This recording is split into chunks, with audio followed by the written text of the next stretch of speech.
We've all heard hundreds of stories about men in Hollywood abusing their power to make sexual advances on women, from secretaries to top-line stars.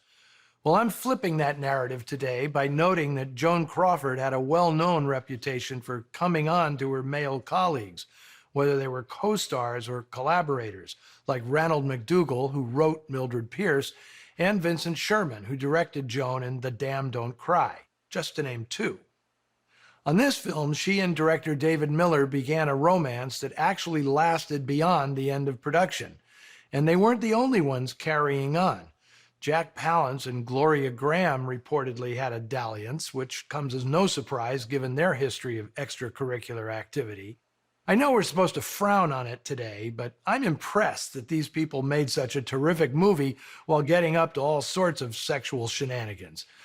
As for Jack and Joan, I'll note that years ago, Palance appeared in an early edition of the Noir City Film Festival, and when asked his feelings about Crawford, he hesitated for what seemed like a day or two before simply whispering, "No comment." Since this movie is about a writer, I'll share an odd connection this film has to one of the era's literary mavericks. Jack Kerouac, author of the beatnik classics The Dharma Bums and On the Road, was living in San Francisco when Sudden Fear was shooting there.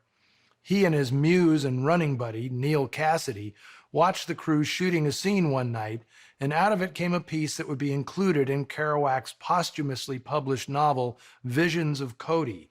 It's a stream of consciousness essay in which Kerouac reimagines Crawford as an actress named Joan Rawshanks, the mink-coated focal point of a crew of technicians creating moonlight and mist on a street that had neither. Kerouac was bemused by how many people and how much money was involved in creating a movie scene, something writers do by themselves, solely with words. Which brings me back around to the lead screenwriter of today's movie, Lenore J. Coffey. Somebody really needs to write a book about her. She was born in San Francisco in 1896, and her childhood dream was to be an actress. But one day she saw an ad in a movie magazine soliciting story ideas for silent screen actress Clara Kimball Young. She wrote a story, sent it off to producer Harry Garson, who loved it, paid her $100, and gave her a credit on the finished film.